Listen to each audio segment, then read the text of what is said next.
let's go to the Carnegie, the place. A neighborhood whose past is defining its present and future in ways that surprised and inspired me. This is Destination Carnegie. There's great little restaurants and shops. There's just so much going on, and it's like a cool community, a cool main street too. Yeah. It's not just plazas with parking lots and big box stores. It still has a main street, and it's close to the city. It's close to the airport. It's it's just, I don't know, it's just a certain vibe. So what is it that you love about Carnegie as a community, as a neighborhood? It's that first word you use, community. I came from Chicago, which is a little bit of a tougher city, and I was surprised at just how nice people were. That first, I realized I wasn't invisible. Going into the grocery store, someone actually saw me and said, "Excuse me," and I was dumbfounded, like, "Oh my gosh, you can see me." That's so Pittsburgh. People, when they come here, they're surprised. Oh my God, we never knew it was a quaint little place. The vibe in here on the weekends is just so fun because we've got your church ladies, we've got your hard hats, we got your businessmen, we got your punk kids, we got your tattoo artists. There's nobody that doesn't feel comfortable here. One of the things that really surprised me when I started filming here in Carnegie was the large Ukrainian community that's here. Now, I hadn't spent a lot of time in this neighborhood, and I had thought that this immigrant group was new-ish. But oh my gosh, was I wrong. They've actually been here since the 1870s, and they came here not just because of work opportunities, but because this neighborhood reminded them of home. The hills, the valleys, the climate. It's very similar. People came to work in the steel mills, coal mines, heavy industry, the railroads. Most of the people who came were, looking for a better life economically. They came to fill the need for jobs. Carnegie is also similar, like our city where we're from.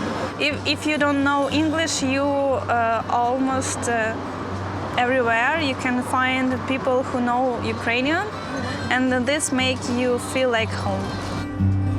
You yourself are Ukrainian. Yes. Can you talk about the impact of getting to lead in a space like this where your ancestors have also, been in this fiber of a community of Ukrainians? Yeah, it's a joy to share my culture, which is something I think Ukrainians do well. And I remember growing up asking other kids, like, what are you? And they told me a whole bunch of different things, but they didn't participate in any of those. Okay, you're German. Can you speak German? No. Well, what do you do to celebrate that you're German? I don't know. I'd ask my Irish friends, and no one had good answers. And being Ukrainian, there were just so many aspects of my life that we participated in our heritage. And so to be part of this community and sharing it even more with the community is a great joy.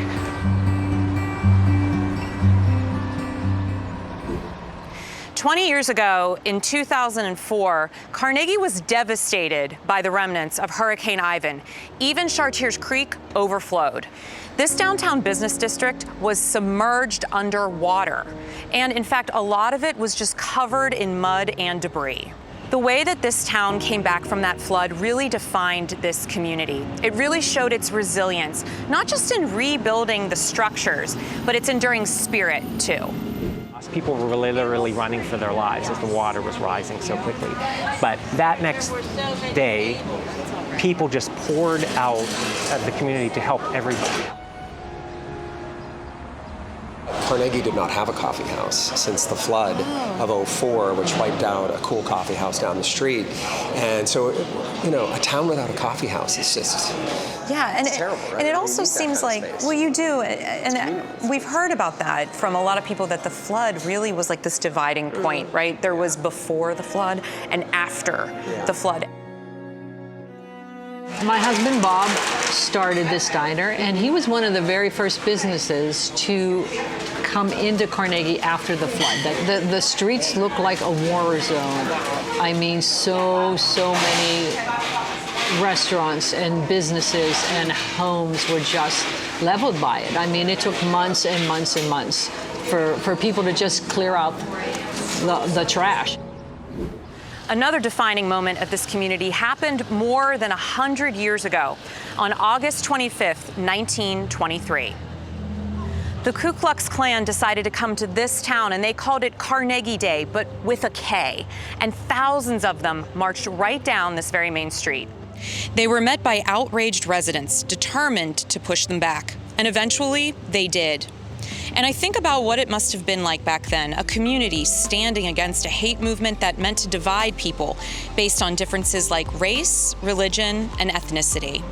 And you know what? I see that here today, a community that continues to build together, even when neighbors may look or sound a little different from one another.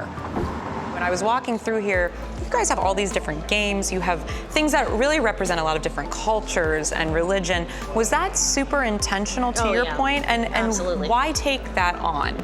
This community is incredibly diverse. I always feel like diversity makes things interesting. You know, and you learn from other people. Carnegie was always a very welcoming place, I believe, for ethnic groups.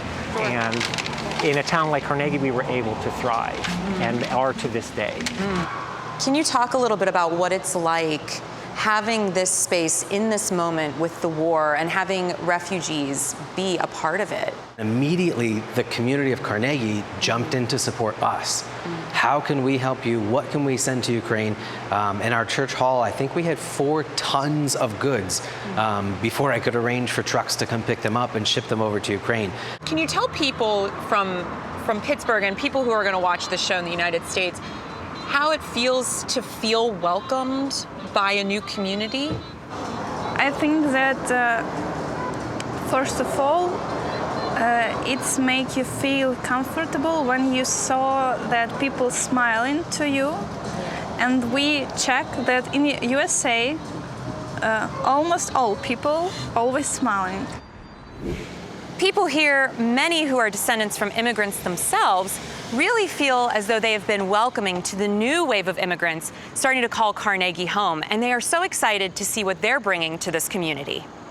Carnegie, like so many of the neighborhoods in Pittsburgh, is changing, and it is in part because of new people and new community members and new immigrant groups moving in and sort of mingling with groups that have been here a long time. So what is it that you hope for Carnegie as a whole moving forward?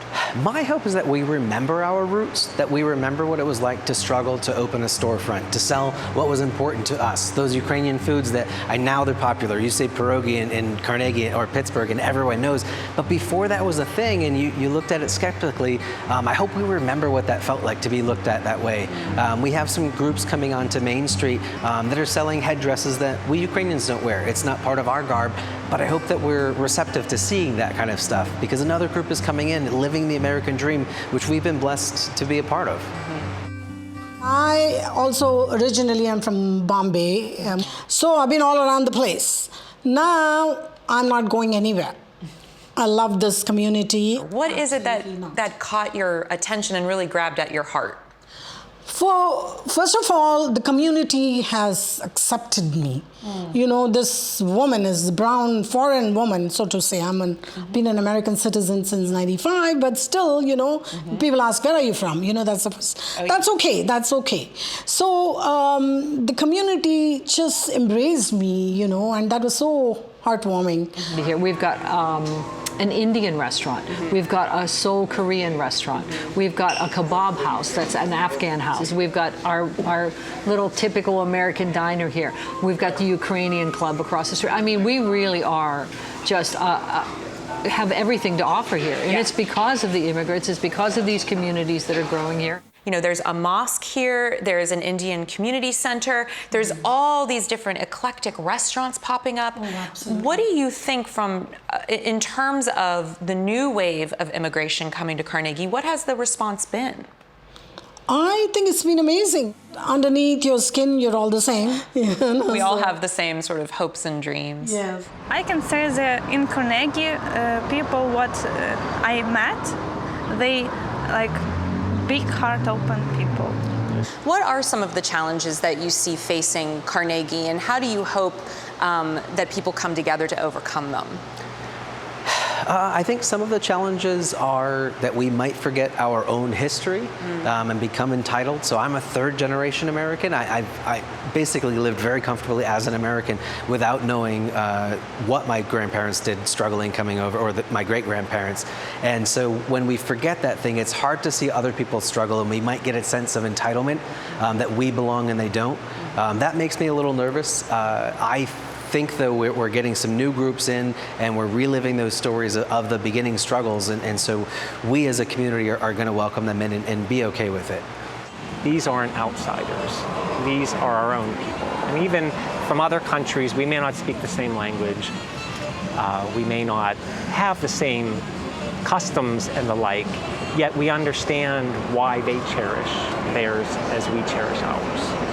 It's really touching to see how the new immigrants living in Carnegie feel appreciated and welcomed. And I mean, that's really fitting considering that Andrew Carnegie himself was an immigrant.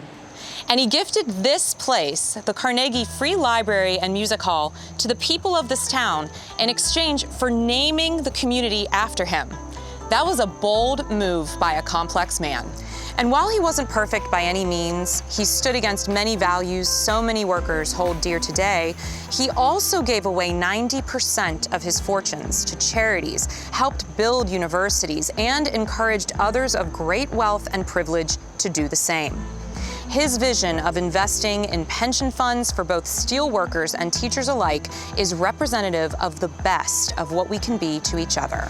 And that really does represent the values of present-day Carnegie and their collective dream of accepting one another and thriving together. Okay, final question.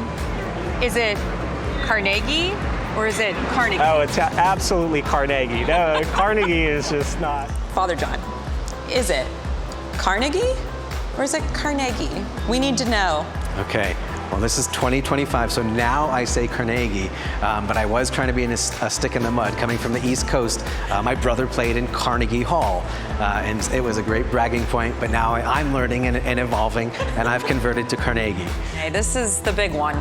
How do you pronounce Carnegie? Is it Carnegie or is it Carnegie? We need to know. Are you asking if you live in Carnegie? Uh-huh. No. Well, no, just, well, yeah, how do you pronounce it? It's Carnegie. It's Carnegie. It's Carnegie. I think we're putting this to bed. It's Carnegie, It's everybody. Carnegie, yep.